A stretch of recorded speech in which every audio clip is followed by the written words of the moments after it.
Hi, everybody. Welcome to Museum London. My name is Anita Bidinosti. I'm the curator of public programs here. And tonight I have the great pleasure of talking with Catherine Bush.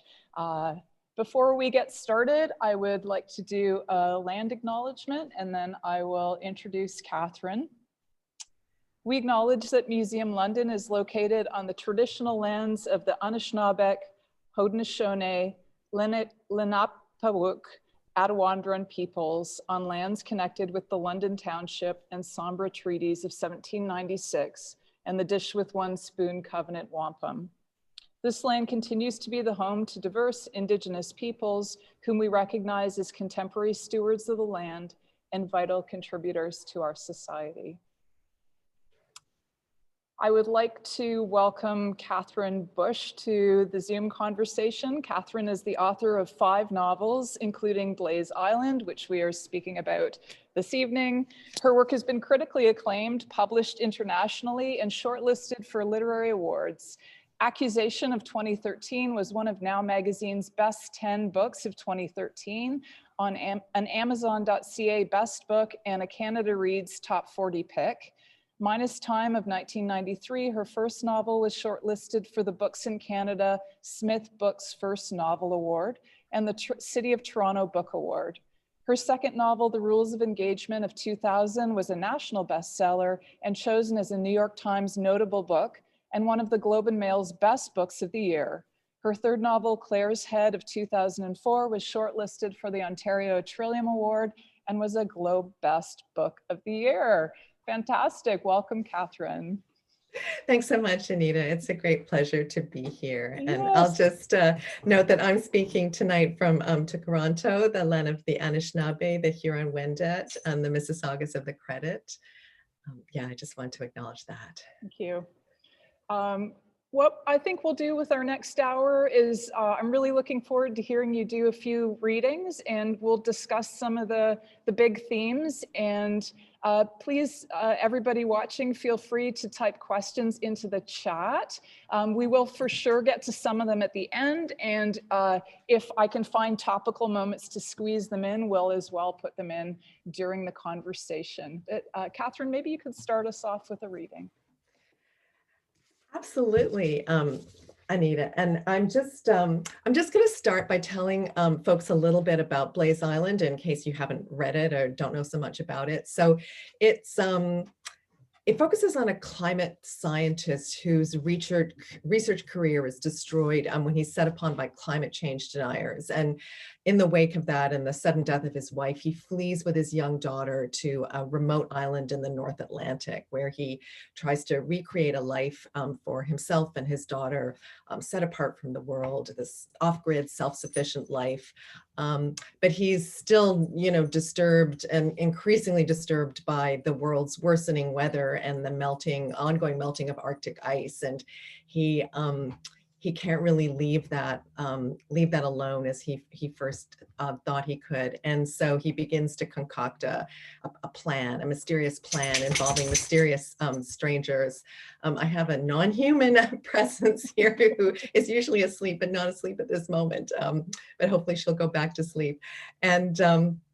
And so, yes, the novel is narrated by Miranda, the scientist's daughter, and Caleb, who's a young man whose mother has his mother is from an island family of many generations and whose missing father, he's missing his father. He's a biracial child, an outsider, but with a very strong connection to the island. And so the section I'm going to read is actually from Caleb's point of view. And it's after the huge hurricane that opens the novel and sweeps across the island and ultimately rearranges the lives of all the characters in the novel. In his great Aunt Christine's kitchen, Caleb's Uncle Leo, his mother's older brother who lived farther along Little Harbor Road, was leaning against the counter, boots off, ball cap glued to his head. Brassy hair and tufts, still in her quilted nightgown, Christine had pulled out the propane camping stove once used at the cabin built by her husband, the cabin that Leo and his family frequented now. A blue jug of water stood on the counter. The mood in the room was cheerful. They were islanders, used to weathering storms. No power outage thwarted them. From the table, Sylvia, dressed in sweater and jeans, handed Leo a cup of carnation milk, a can of carnation milk and mug of tea. If the power stays out, Leo, the tallest of the three Borders brothers, was saying, I'll get the generators going here and at our place. Have some of last year's wild meat in the freezer I'd rather not feed to the gulls. Leo says Rhodes washed out in Green Cove, Sylvia called to Caleb. She was still beautiful, threads of gray in her long red hair, strong enough to haul Caleb in from the storm the night before. But he glimpsed gauntness in his mother at certain angles, and there was a self-protective hunch to her shoulders that never used to be there. That's right, said Leo, who worked for the island's road crew, who was sometimes cool to Caleb one-on-one, but on the whole accepted him. Pat Green says Culver's washed out in the brook. Road's gone, beach gone, cell tower took a hit, Brook's higher than he's ever seen it. Can't get a call into the town or RCMP, but those on the other side will figure it out soon enough. The road's gone, Caleb echoed. Yes, boy, said Leo. Some young American drove right into the flood last night. Buddy some stunned, cars a wreck, still in the brook, but he got out, Pat says. Made it to the Wells place. I'm off to take a look, fetch some water from the pond if I can. Windward side of Pat's mother's roof tore off in the night. Must have been that great gust. Pat was on his way there when I met him. That one, oh my goodness, yes, said Christine. The door burst open. The wind sucked the water right out of the toilet bowl. And the weather glass? Never seen it drop so low, right to the bottom of the dial. Warm air forced up over colder. That's when a barometric pressure drop formed. So the old man had taught Caleb. The girl said she felt those pressure drops right inside her spine. There's no getting out of town, Caleb said to his uncle. That's right, said Leo. According to Pat, wind's too high yet to go anywhere by water. You'll have some trouble getting round the brook, more than a trickle, I'd say. So until we muster a crew to tackle the road, we're on our own out here, right at the edge of things, just like in the rare old times. Not quite like the old times, Sylvia said acidly. So that gives you a little glimpse of the island world. Thank you. So many things strike me in you reading that. No roads, no cell towers, and just that thunk of a line, we're on our own out here, which really, it has resonances for me for a climate event that's atypical for this region. And the communities are really starting to grasp what the changing weather means. At risk of taking it too large, it seems like a quiet call to humanity. We are on our own out here. We've got to figure this out ourselves. And also really the lived experience of these characters that we hear about massive hurricanes and climate events often in the news, but to actually experience them through the spine tingling, house changing experiences of them was incredibly moving. Do you, in terms of the role of art in exploring big issues such as climate change through science, do you see that the lived experience as being sort of a primary concern? And what other ways do you think the arts are really useful in their own way in exploring these big topics? Yeah, I think that, what fiction offers is the experiential. I mean, I don't want fiction to be programmatic. I don't want it to tell anyone what to do or what they should do. And, I don't want my fiction even to be telling me, the climate disaster is bad. And I mean, we all know that already. And I don't want my fiction to be cliched. And that's a potential trap when you're, writing in relationship to the climate crisis. The language itself, climate change, those very words are so overused. And so, I made a considered effort to take that phrase itself out of the novel. In fact, Milan Wells, the scientist, won't let Miranda use those words for most of the novel. So the word climate becomes charged in the novel because the characters aren't allowed to speak it. So I wanted to do, something, at the level of language. But, ultimately, yeah, what I want to offer is a complex experience. And I was thinking, there's a history of can lit, this thematic history of man against nature stories, or Atwood's survival stories. And so I've been thinking, okay, well, what makes current eco fiction different in its relationship to nature and the natural world, or climate fiction, two terms that, I mean, you could use to describe Blaze Island. And I think, I feel like we live at a moment, and certainly what I'm trying to describe in the novel is an intimate relationship with nature in which we're deeply entangled, and it's relational. And, we are the weather is us. We're also not the weather. We've altered it. We may be trying to control it, but we're also confronted with its endless unpredictability. But at the same time, it's constantly, yeah, this sense of entanglement. But I mean, you were talking too just about wind experiences and the experiential, and that there's a huge hurricane that opens this novel, but the island itself only gets the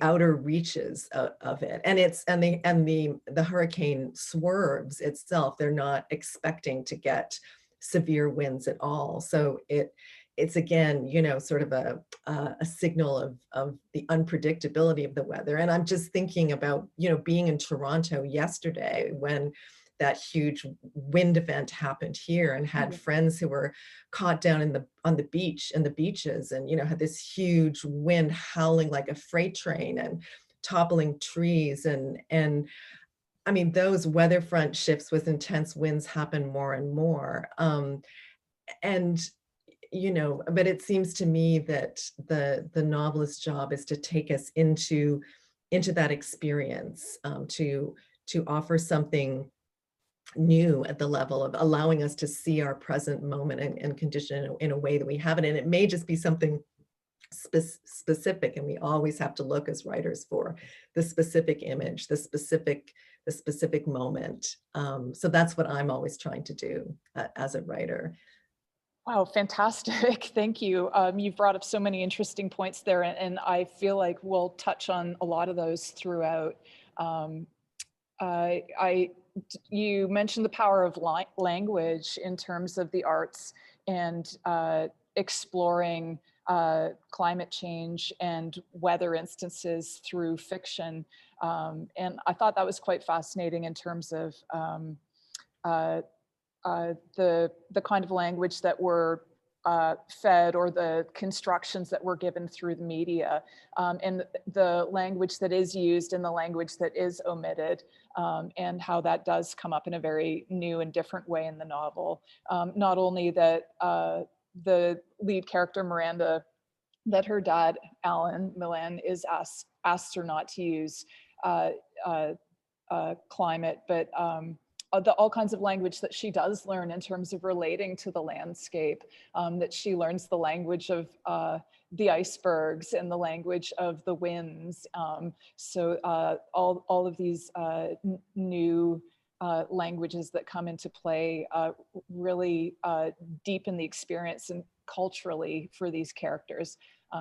I will come back to that. I was glad you brought up ecofiction. I've been learning a little bit more about it in preparing to talk to you, and the world of cli-fi, which I think this novel gets classified as. There are four main traits of ecofiction, and I'm curious if you see your novel is functioning in these, and if they were primary concerns or if they were things that grew as you were writing. So the definition I found was that ecofiction, the non-human environment is a presence. Human interest is not the only legitimate interest. Human accountability is part of the ethical orientation, and environment is a process rather than a constant. And I've certainly found experience of all of these while I was reading it. I know that's kind of a big chunk of information to take in. Did you approach the novel with those concerns, or did it grow as? Well, I mean, I don't approach writing a novel, with a sort of set of ideas. I mean, I can see when you read this description, oh, the novel fits in a lot of ways. And I've been thinking a lot. I mean, I've been involved in conversations recently about climate fiction and about Blaze Island and trying to figure out for myself, okay, how would I describe climate fiction? And I wrote an article for Canadian Notes and Queries about this a few months ago, arguing that really all fiction written today, you know, is climate fiction in some ways, because we're all inevitably writing in relation to the climate crisis, whether we acknowledge it or not. And so then the question is, how do we acknowledge it, and how do we acknowledge it in a way that isn't cliched, which is the thing I keep coming back to, isn't just offering, readers something that's expected, the same narrative tropes of disaster, or the same tired language. I mean, the fact is we can't experience climate, we experience weather, and we experience specific weather events, and we have our own personal experiences of change, and we experience the world changing all around us. I mean, the icebergs that appear this year, or the new birds, the goldfinches were never goldfinches before, or the sudden loss of monarch butterflies, or whatever it might be. So it's always experienced in those specificities. And but with Blaze Island, I knew that I wanted to write an overt climate novel that focused on a climate scientist, and bring in science, because I love writing about science, but also look at the emotional life of being a climate scientist, and a grieving climate scientist, or how does a scientist hold, a scientist who knows so much about what might happen, disastrously to this planet and to, human populations. How do you hold grief and anger and terror? And how do you hold it all and parent? And what does that lead you to do as a parent, both a climate scientist and a parent? And that was really interesting to me as a dilemma. But I always knew also that I wanted to write from the perspective of Miranda, the scientist's daughter, because I'm not a scientist. And I think I would have suffered more imposter syndrome from trying to be the scientist. And I'm always interested in coming in at the slanted angle. So, and Miranda and Caleb are a little more like every people, because they're trying to deal with what they know and also what they don't know. And, Milan Wells, the scientist, knows way more about Arctic ice melt and what will happen because of the rise of greenhouse gases in the atmosphere. And they don't so much, but they're filtering information the way we all are through, the news or conversations, and then trying to figure out what to do as the world keeps changing around them. So I don't think that all climate fiction has to have such an overt grappling with climate content. Sometimes I get frustrated with what's called climate fiction, where it feels like climate, the climate crisis is just this dystopic backdrop. And so I really liked your description of eco-fiction, and the fact that other elements, the non-human elements, need to be presences, not just backdrops, but I think of it as they need to have life and agency and feel almost like characters. The wind is a character in this novel. It has presence and agency, and animals become amplified presences too. So the human, I want to try and decenter the human, still telling a human story, but decenter the human at the same time. And I think I do ultimately like that term eco-fiction better than climate fiction. So anyway, I'm glad you brought that description in. That was lovely. Okay, good. Thank you. I am fascinated by the wind, and we'll come back to that. So you've got me curious, what's the difference between climate and weather? Oh, I mean, climate is global and over time, and weather is what we actually experience. And we may experience microclimates, but climate itself is aggregate, and therefore abstract, whereas we experience weather.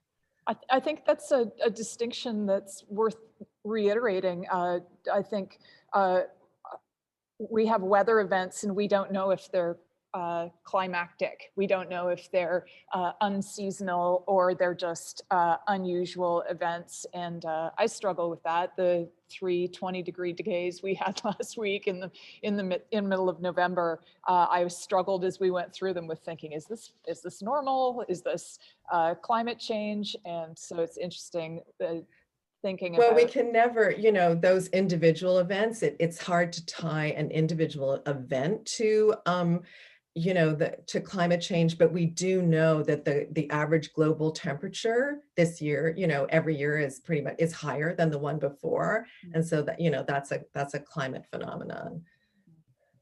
I'm going to ask one more maybe weighty climate question, and then we'll move on to talking about the characters a little bit more. Alan Milan, he changes his name. I'm never sure what to call him partway through the book. I know that's sort of a problem, but anyway, either will do. No, it's fine. It's fine. Starts to explore climate engineering, which was another new theme that I had to look up. Can you briefly tell us what climate engineering is? Yeah, I mean, it's another big term for describing a range of different, you know, sort of technical solutions to, you know, intervene with more technology to try and address the climate crisis or rising greenhouse gases in the atmosphere or the rise of global temperature. And the one that's explored in the novel is solar radiation management, which is you know, a plan to shoot tiny particulate matter into the upper atmosphere, sort of simulating what volcanoes do to create a haze that doesn't affect greenhouse gas levels, but can moderate temperature levels.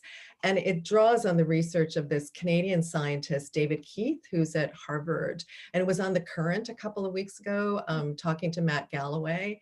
And so, yeah, I mean, what's interesting, I mean, metaphorically, I love the idea of a haze, you know, putting, you know, just what you can do with a haze around the world and playing with that idea of the haze, but also that desire to, you know, further alter the climate or the weather systems, because we've already messed them up so much that, you know, it's leading to an ongoing crisis. And I'm just interested in what will, I mean, there's all sorts of people who are interested in this, and like some of the other characters in the novel have a much more cynical attitude. You know, they want to go on flying their planes and, you know, drilling for oil. And so maybe a plan like this will allow them to keep on doing this. But, you know, Alan is a serious silent scientist who's, you know, aware of the, you know, the huge scale of the threat, and yet feels that, you know, perhaps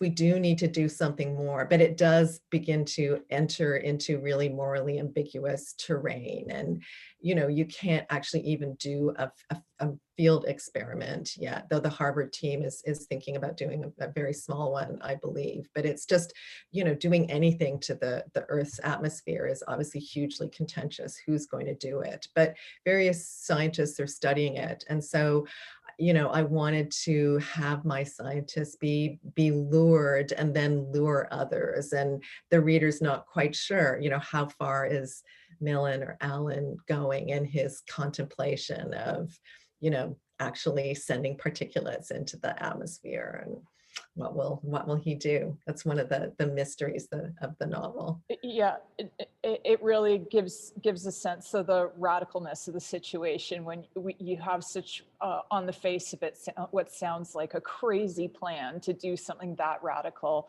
but that scientists are at that point where that's what's needed and being considered.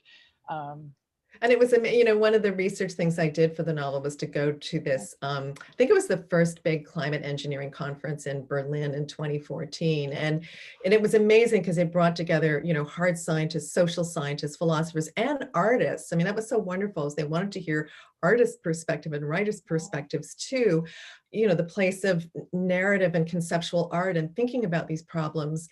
But I was struck just by, you know, the fear and the terror in the room, you know, as much as the science, and to have a deep confrontation, like an embodied meeting with other people's terror, was as intense as anything else that I experienced at that conference. Oh my goodness.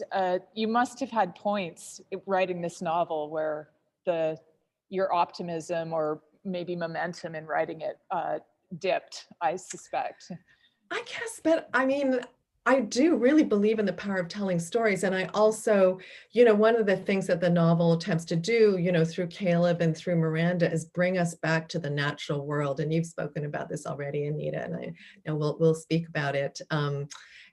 And it is just because I feel that, I mean, if I have any kind of programmatic feelings about the novel, it's to bring readers back into relation with the natural world and invite them to feel something in relation to wind or ice or or the sea that they might not have experienced before. I think particularly with wind, which is such a huge presence in this book, and invite people to really pay attention to wind direction and every time the wind shifts, which is how Miranda learns to live, and invites, the stranger who arrives at her doorstep in the storm, this young man named Frank Hansen, invites him to learn more about wind direction too. And so that always, that kind of grounding or earthing, I guess you could call it, which is also, I mean, I wanted to feel deeply pleasurable and sensuous and sensual in the novel. And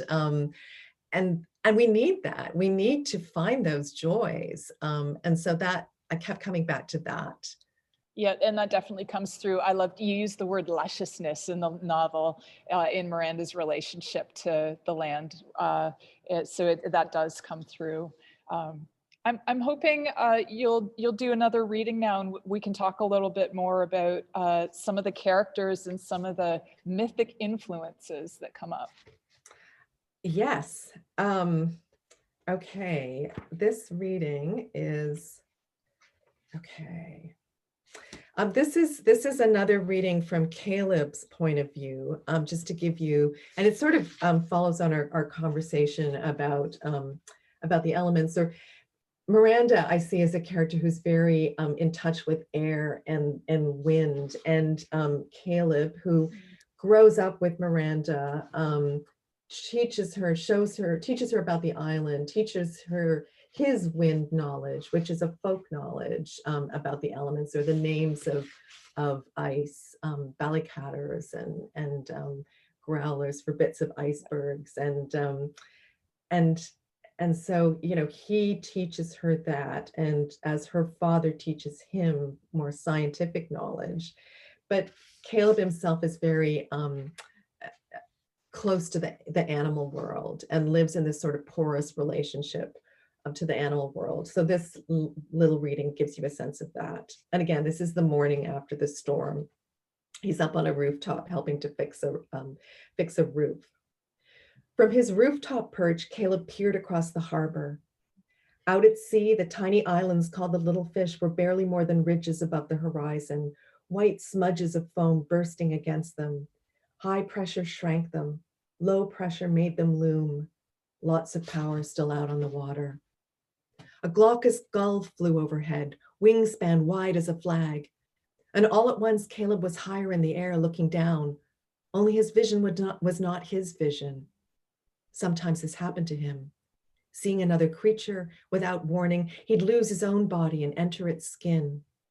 How much wider the circumference of his sight. It was like being able to see behind him, the glint of water from the cove back there, the little boxes below, moving figures, an electromagnetic wind stirred up and sailing in gray blue swoops, the retreating storm, a chaos of energy, a tug in the pattern of the air from far off, even as it dissipated. Down below, the girl approached on her bicycle. Caleb dropped back into his own body, wobbling on the roof beam. She had to have seen him. Was that a wave? As she wheeled her bicycle right up to Mary Green's house, she disappeared from sight. White-haired Cyril Foley was down there somewhere, voice rising. How was it down in the cove last night, Miranda? No Lun where you are. Did the wind sound like it was throwing rocks at you too? Caleb couldn't hear her reply. He hammered the last nail in, almost hitting his thumb. He was on the ladder. Careful now. Her father was nowhere around. This was a chance, wasn't it? Once, when he'd gone to the house to apologize and speak to her about the future, knowing her father to be in at the cabin, she'd run inside. Another time, she'd shut herself in the chicken coop. It wasn't his intention to distress her further.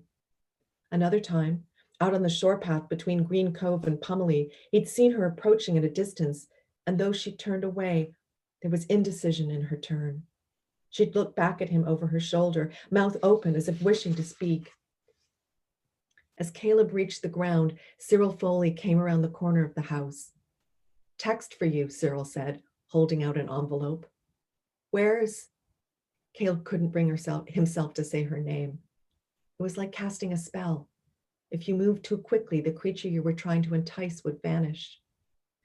Everyone in the village would know that himself and the girl, born mere months apart, who had for so long spent so much time together, no longer did.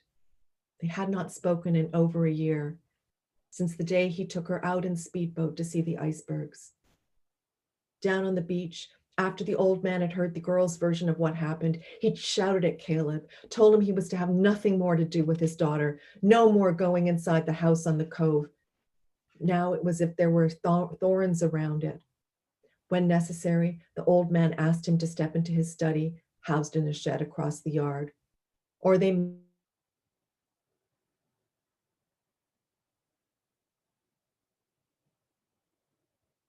which Caleb had to redeem himself. He turned the boat in the wrong direction, yes, but he could atone for that. He'd upset the girl, yes, but he'd apologized. One day they would go back to the way things were before, only better. He had the best possible future to offer her. How could the old man and the girl herself not see this? Once more, he would be able to speak to her softly and share his deepest thoughts. Only in the future, they do more than speak. Lovely, thank you. That was one of my favorite sections when I was reading the book. And I was particularly caught by Caleb as this kind of shapeshifter. And then when I found out that the book has Shakespearean influences, I was even more fascinated. We won't go too far into the Shakespearean rabbit hole, but I just wanted to talk a little bit about the role of the Tempest and when that came to you. Caleb, I believe is named after Caliban, who's the son of a witch in The Tempest. And as a shapeshifter, we get these sort of resonances from that original sort of mythic tale. The Tempest itself is a play about a fallen and betrayed duke and his desire for revenge, enacted by a magically induced hurricane. You've inserted references all over Blaze Island through a lot of the naming. Miranda is Prospero's daughter in The Tempest. Prospero, who you referred to, I believe, is the old man. Prospero doesn't appear. The Ariel Project, the Tempest Airline. What parallels were you hoping to draw when you were referencing the play? I feel like it's, it's the undertext, and there are plenty of other writers who have used The Tempest in this way and reworked it in some fashion. The Caribbean playwright M.A. Cesar, the British novelist Marina Warner, Margaret Atwood's done a version of The Tempest. So I feel like I'm entering into a conversation, and there's plenty of other novelists that have rewritten, other Shakespearean works. Jeanette Winterson's A Gap of Time is one of my favorites, and she's retelling A Winter's Tale. So I did approach it as a retelling of a Shakespearean story, a reimagining of it. And that was part of the novel from its very earliest conception, that, part of what I wanted to do was make Prospero, this magician who controls the elements, into a climate scientist who's aware of how much humans have altered the elements, and is then, also musing on this techno hack, which is another way to further alter the elements. But of course, the hurricane that enters Blaze Island, I mean, in The Tempest, it's a magic hurricane that Prospero has created, though, for the audiences of the time in that early modern period. I mean, a hurricane was a mysterious, it was an actual thing, but it was unknown. It was a new world phenomena that they were just learning about as word got back from the early colonial trips to America. But the hurricane in Blaze Island is, amplified because of human caused, greenhouse gases in the atmosphere. So we all collectively have a hand in it. The hurricane, c'est moi, Flaubert says, Madame Bovary, c'est moi. This novel forces us to say the hurricane, c'est moi. But anyway, the naming is in a way, having fun with something. I really wanted to use the underlying structure. And I was really interested in Miranda, the daughter, giving her more agency, centering her relationship to Caleb, the Caliban character, whose mother in the novel is Sylvia, not a witch, but an herbalist, someone who is, deeply attuned to old ways of knowing, land-based knowledge. And so that, that's how I reconfigured that in the book. So there's a playful way, way of reinventing or repurposing the names, but but just the challenge and delight of retelling this potent story for our times. But I don't think that you need to know The Tempest to read the novel at all. So maybe it sends people back to the Shakespearean play afterwards, or not. But yeah, it was pleasurable to try and do that. And one of the particular challenges was that The Tempest takes place in a super short time frame, and like less than 24 hours. And I expanded that to less than 48. Yeah. But that was a real technical challenge that I'd never worked with before, is just how to tell a story within that really short time frame. Fantastic. The anthropocentrism of the two hurricane stories, definitely the Shakespearean play being human caused, and the obviously overtones of the Hurricane Fernand, which is another reference to the play, also being human caused, and also the mythicness of it, that this isn't, these aren't just weather events, that there is something massive and vast changing the planet. I was curious, I'm glad that you brought that up about telling the story from Miranda's point of view, rather the original play being from the old man's point of view, and instead you, the chapters flip back and forth between Miranda and Caleb's perspectives, both of whom are teenagers in the novel, which I thought was interesting, that you wanted to tell this story from a kind of coming of age point of view, a coming of age as young adults, but a sort of an environmental coming of age too. Yeah, I'm really glad you picked that up, because I was also thinking very much of climate change as an intergenerational issue and struggle. And we certainly see that playing out on a global stage, with the Fridays for Future protests led by Greta Thunberg. Or I was just reading in The Guardian today about, and I'm going to forget the name, but an American youth-led climate movement that actually got millions of younger voters to vote for Biden, but are now, turning back on the generational elders and saying, okay, now let's see some action. And, but I wanted to put that in a family context in the novel. Frank Hansen, the young supposed birder who washes up on Miranda and her father's doorstep, is, caught in this incredible struggle with his powerful airline magnate father. Miranda's in a struggle with her own father, who's created this, beautiful off-grid bubble. As he says, taking the line from Prospero, I'll do everything I can to protect you. But but that's a double-edged sword to be protected in that kind of authoritarian and all-inclusive way. And I have to say that the one more thing that I took from Shakespeare was that there's a lot of comedy in The Tempest. And I really felt that it was important to have some comedy in a novel that grapples with the climate crisis too, and to make the climate deniers and the business as usual types into the comic foils, and yet also take them seriously. So, they have to be on the page and resonant as characters, but some of that tonal comedy had to be there as well. Definitely. No, I'm glad you brought up Fridays for the Future and the story from the teen's perspective.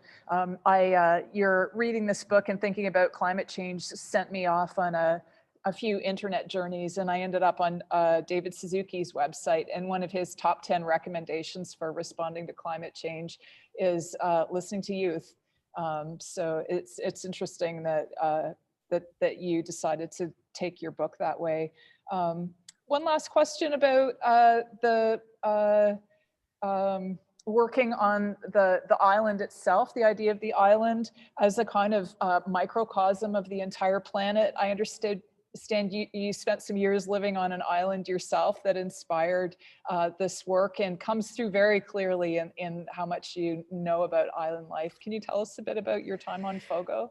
Yes, I mean, Blaze Island fictionalizes the actual island of Fogo Island, which is off the northeast coast of Newfoundland. And I'm not trying to draw an authentic picture of Fogo Island because I didn't think I'd be able to do that. And I was retelling The Tempest, which is a fantastical story, and I wanted there to be, some of that air of magic meets realism on my own island. But it is at the same time quite a realistic portrait of Fogo Island and the communities in which I spent time there. And I could never live there for great spans of time because I have a job, and it wasn't, and a life here, and it wasn't possible, and I couldn't really afford to. But I knew I wanted to adapt The Tempest, and then I had to find an island. And I love Northern Islands. I'm not, people are dreaming about the Caribbean, and I'm dreaming about, north winds and ice. And so that's where, my imagination led me northwards. And Fogo Island has 2 artist residency programs on it. And so I was accepted into the one in Tilting, which is the farthest community on the island, on the far Atlantic shore, which is this, barren environment. There are no trees out that side of the island. It's deforested. It looks a lot like Ireland or Scotland. It's craggy, rocky coast. And so I went out there every summer for 8 years, and I, made friends in the community and talked to people, and would ask about specific, word choices, but also ask for stories about the weather. There's a whole series of polar bear encounters, in the novel, a polar bear wandering into the community of Tilting, and another in which a polar bear chases 2 old women, as they're on a hike to a cabin, and all of a sudden they spot what they think is a white horse, and then no, it's definitely not. And so, I borrowed people's stories, and to write an island story. An island is an isolated place, but most islands also have very tight-knit communities. And so to set this story on an island like Fogo Island also required a community. And it's also, when we think about the island as a microcosm for the world, and that's something that Miranda comes to realize over the course of the novel. I mean, her father has created this sort of sheltered bubble, this isolated life for her on the island, and she always has some relationship to the island communities, but she comes to really understand the way that the world itself, the earth itself, is an island, and that she needs, to embrace this wider sense of community. So that's part of her journey. And, and so for me, it's funny, even the little scene I read on opening, the fact that everyone is cheerful after the storm. It was one of my Fogo Island, my Tilting friends who insisted that had to be part of the post-storm scene. Everyone likes that feeling of coming together, in resilience after a storm. And it's good to be reminded of that element of islandness too. Fantastic. Thank you. I appreciated your learning about you on Fogo. When I studied environmental history, one of the first things you do is you study the collapse of Easter Island as an example of humanity going the wrong way. So Fogo is a nice antidote to being really an international model for sustainable tourism after the collapse of the cod fisheries, and keeping people in the community and employing them using traditional skills and still fishing cod in sustainable ways. So it's a fantastic model. And even before that, you know, in the 60s, when, you know, at the time of resettlement, when the communities of Fogo Island came together to create a co-op fishery that allowed people to stay on the island. So again, it's that real model of community. And the novel doesn't get into all of that, but nevertheless, the sense of community is really strong. And there is no big modernist in on my novel. I had to, there's Caleb's, wannabe B&B, this old house that he's trying to build on the other side of the cove from Miranda and her father's house, but that's about as close as it gets. Yeah.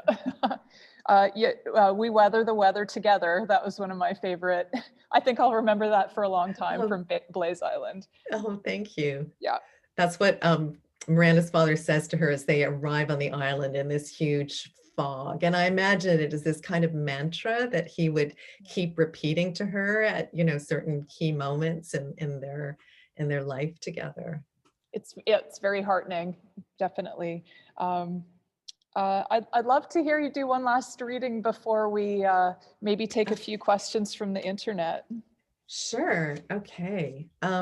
So this is, we've spoken a bit about the place of weather in the book and wind in particular, and the natural world. And so this little reading takes us from science into wind. And outside Miranda and her father's house, they have a weather monitoring station that her father has set up with weather monitors in a field. And every afternoon they go out and take weather measurements, and they keep a book of storms and create this online site. And Frank, the stranger, is getting super curious about this weather monitoring. It's making Miranda a little uneasy. "Are you part of a government weather network?" Frank asked, still peering across the fields. "No," Miranda spoke quickly. They weren't, as far as she knew. She was pretty sure her father kept his activities to himself. "It's just for us, or anyone around here who's interested in the weather." "What do you monitor exactly?"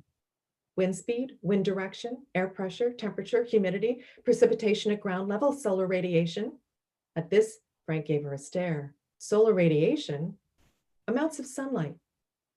"So are you noticing a lot of changes over time?" "Some," Miranda said. She really didn't want to face more questions about her father and what he was up to. There was the past, his past, which he'd ordered her to keep hidden when his speaking out about the dangers of the world's warming weather had overturned their lives. But there were mysteries in the present as well. "Is your father some kind of meteorologist? Professional? Amateur?" The wind shifted. When Miranda closed her eyes, the wind swept over her, out of the southwest, batting her face, ruffling in her ears, a soft wind, but one that nevertheless had force. She tried to concentrate, let it flow through her, around her, allowing Frank's troublesome questions to fall away. She did not wish to talk about her father. She really didn't. The wind was always there. She lived in a world made of wind. Wind was her father, mother, sister, brother.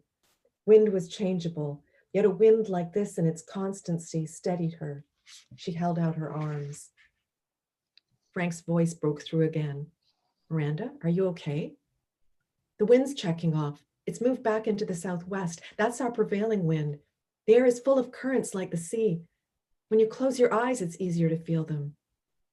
Frank grew quiet. When Miranda couldn't stand it any longer, she opened her eyes to find him at her side, eyes closed. "I'm not very good at this," he said. "I'm afraid to admit I have absolutely no idea what direction the wind is coming from." "It teases you. It swirls.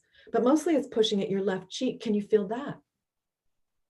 She was close enough that she might have reached out to touch his smooth skin with her finger, sunlight making flecks on the barest hint of stubble. What I feel is a lot of air moving about, Frank said. I suppose I need practice, don't I? Miranda, will you teach me more about the wind? An Arctic tern flew past, swift, bent-winged, a tiny air mustache, preparing for its long autumn flight south to the very bottom of the world. But Frank had his eyes closed. And anyway, the tern wasn't an accidental, only a migrant. A south wind arrives here over water, cold in the spring, then warmer. A west wind arrives over land. A north wind's a cold wind, winds that have east in them bring rain. Never go fishing in a wind with east in it. Fish in a north wind because it blows towards the land, Miranda said. Never go fishing in a wind with east in it. Okay, got that. Frank grinned. When a pair of goldfinches swooped past, chirruping, he startled, but Miranda told him goldfinches weren't so unusual anymore. Though they never used to come to the island, there'd been more in recent years, their range shifting north as the weather warmed. Silently, they stood there, eyes closed, as the smell of sun-warmed moss and lichen and the salt brine of the sea rose around them. The wind was agile and tender and calming. A gull called, while the shadow of a cloud passing overhead was a small dark break of coolness. Lovely, thank you. I just love this wind knowledge and the idea that wind is a natural element. I mean, I guess it seems obvious, but when I think of nature, I think of tangible things, of trees and animals. And I mean, I can imagine in Newfoundland and the North Islands that the wind is, you can't avoid it. And of course, as humans on the planet, we can't live without air, and wind is just the movement of it. Sort of coming down to the ethical and conceptual interests of the relationships in the novel, not only between the humans, but the humans and the environment. I'm really curious about how you approach these. Did you start with the wind as a character? Did it emerge as more of a character as you were writing? Well, I always knew that I was going to begin with a hurricane. So I always had huge wind. But I think experientially that, spending time on Fogo Island really, taught me, like Frank, to feel the wind. And, I remember one of the friends I made out there, Al Dwyer, saying to me, wind decides everything. And it was certainly a learning experience to be in a community where everyone is aware every time the wind shifts. And I've tried to teach myself, no matter where I am, not just on Fogo Island, but in Toronto or Eastern Ontario, where I live part-time, just to be super aware of, what the wind is doing and where it's coming from. And I mean, like I said earlier, we had this crazy wind event here in Toronto yesterday. So I mean, the wind affects us wherever we are, and it's true about air, that it is something that we take for granted. And the pandemic certainly has made us take the air less for granted in so many ways.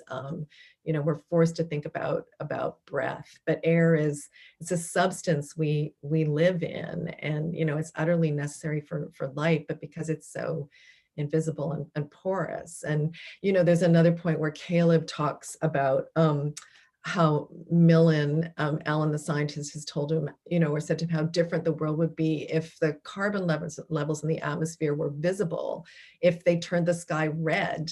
And what would it be like to live on a planet where the sky was getting, constantly, not just sunsets, but getting redder and redder all the time? We might respond very differently if, rising greenhouse gases were visible like that. Yes, it would. It's such a human conceit that somehow we're above and outside of the natural world, and to be reminded of that and to consider the value of that, I think, is an important part of this. And like you say, it's something very simple we can do in the city where we might think we're removed from the natural world, but there's always these present winds and currents moving around us. And the winds speak really in a way in the novel. Miranda learns a lot about herself through the wind. It feels like to me that it shakes her and defines her, and helps her grow. It's almost a safe place as well for her. She goes out into the winds to be free with them. And I think we don't realize how much we learn unconsciously, and expand in or shrink from the environment around us. Yeah, I mean, to have, when you live in strong winds all the time, you have such an embodied relationship, to the wind, because, it's in your ears, it's throbbing against you. It feels muscular, your whole body is engaged in response. And so it has that deep sense of presence, and also voice. You're listening to all the timbres of its voice and wires, or coming down the chimney or across water or moving the grass. Yeah, it's invisible but constantly being made visible and embodied. And so I loved bringing that to life in a Yeah. novel. And that there's so much fantastic language about it when you are around islanders who are out on boats and who really rely on understanding it well. And of course, the wind is also made visible through the wind turbine that Alan builds behind his house as part of his move to become self-sustainable, having his own power source.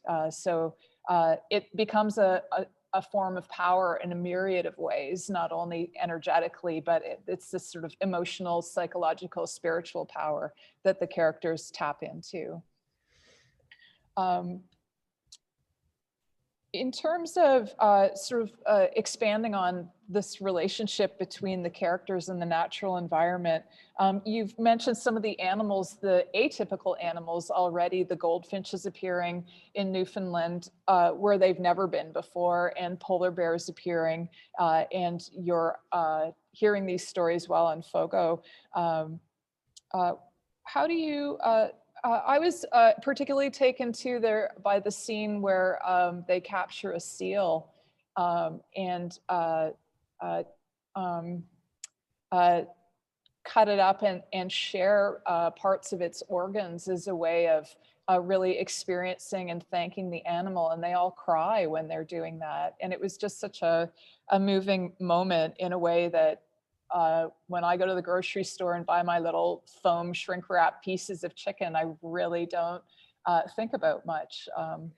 Yeah, I mean, it's interesting because, sealing is a part of still a part of the culture, both in Newfoundland, but on Fogo Island, there's still people who get seal licenses to hunt seal. And I know that seal hunting is is contentious, but when it's been part of a subsistence diet for a long time, and the populations are not actually threatened. And the scene that you're describing, Alan Millen has 3 young scientists who he brings to visit him and help him in his project. And one of them is an Inuk scientist who works in Ottawa, but is from Nain in Nunatsiavut.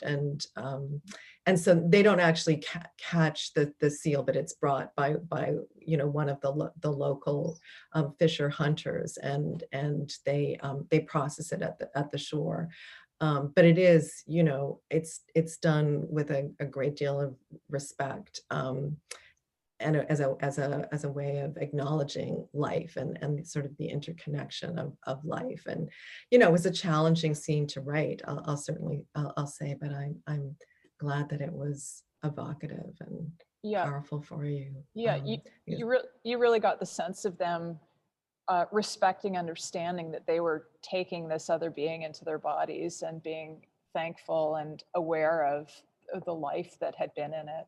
I mean, it's still narrated by Miranda, who is filled with a kind of ambivalence, because she's also, loves just to be with this, the seals when they're in the water in the cove outside her house. And so, she's still in this sort of ambiguous place, slightly outside what's going on, but trying to be part of this moment and embrace it at the same time, and learn, which is what her father's trying to do. He's trying to teach her these kind of awarenesses, and that's what, and Agnes too, the inner character, is generously opening this moment to Miranda. We're down to our last few minutes. If anybody wants to ask Catherine any questions, please do pop them up in the chat. I will watch for those. And as we start to wind down a little bit, we did have one of the panelists, Marjorie Poor, says, "I'm so glad you included goats in all their delightful glory." So we have goat fans on. Right Oh, now. that's great. Well, I have friends who are goat farmers. They're actually goat farmers in Vermont, and I have visited goats there a number of times. And I actually, Eastern Ontario, my neighbor raises goats, and so goats are very dear to my heart. And I was very reassured to find that they actually are goats on Fogo Island. Not a lot, but I have encountered a goat actually wandering down the street, of Seldom and Fogo Island, and then encountered its owner. And so I'm very glad to hear that you appreciated the goats. Oh, Penn Kemp's on too. Oh, we have lots of goat fans. That's very fun. Yeah, and I was delighted to see that all the goats in the novel have names and really are little characters that the Miranda and Caleb bond with as well. As it looks like we don't have any questions coming in. I just wanted to end on a really positive note. Another one of the lines that's going to stick with me, along with "we'll weather the weather together," is sometimes things that felt impossible become possible, Caleb says. And boy, does that line ring out in the middle of the pandemic right now, when everybody's sort of reeling and astonished at the amount of change that we are making globally very quickly, that we've been told for decades wasn't possible in response to the climate change. Yeah, I mean, I'm glad you called attention to that line too. And certainly, when I was writing this novel over the course of 7 years, I never anticipated that I would be releasing it in the midst of a global pandemic. But at the same time, it feels, it's not a pandemic novel, but it does feel very timely in terms of the current moment, whether it's because the characters, Milan and his daughter, are creating this sort of bubbled, self-sufficient life, or that, Miranda and Caleb in particular are grappling with change. I mean, Caleb says that line about the impossible becoming possible, when one of the other characters, just says flat out, it's impossible, but it isn't. And then you have to grapple with change. And in the novel, Caleb is the character who's still, he wants to go back to the way things were. I mean, in his present, he can't talk to Miranda because her father has forbidden it. And she's harboring complex feelings about him, still a lot of anger, because of what's happened between them. And he wants to go back to that past and figure out a way into the future that looks like the past, which, as we all, as we live through this pandemic, know that is likely not possible. And Miranda, and his journey is to sort of recognize that. Whereas Miranda is, she's confronted with the rupture of life as she knows it. And she's becoming open to the possibility of change, and having to live with change, and sort of throwing herself into the unknown of the future, that the path is not going to be our guide to what comes ahead.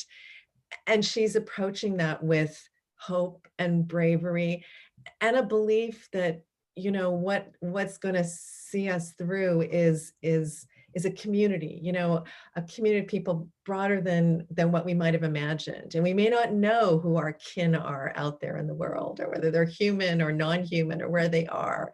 But we have to go forward into this unknown with this broadened sense of kinship. And that's the note. She's still in this state of intense not knowingness, but is nevertheless embracing the possibilities of change and what what it will bring, not having a choice, but being brave and hopeful and courageous and prepared to take action. And that's where I tried to leave her. Well, I think that's a brilliant place to leave off. I certainly can take a lot of wisdom from that. If I do hope everybody's enjoyed our discussion. As Josh has been posting, Catherine's book, Blaze Island, is available through the Western University bookstore. It's also published by Goose Lane Editions. You can go to gooselane.com and it's available there as well. I do hope you read it, and everybody go out tomorrow and enjoy the wind, enjoy the environment. Thanks, Anita, for the wonderful conversation. I Oh really my enjoyed goodness. myself. Yeah, it's It been was a great pleasure. Yes, me too. It was great to meet you, and I look forward to going and having a drink sometime in person. Yes, absolutely. Okay. Thanks. And thanks to everybody who's there who I can't see. Yeah, It's thanks nice to be in the Zoom room with you. we are in the Zoom room. Thanks for joining us, everybody.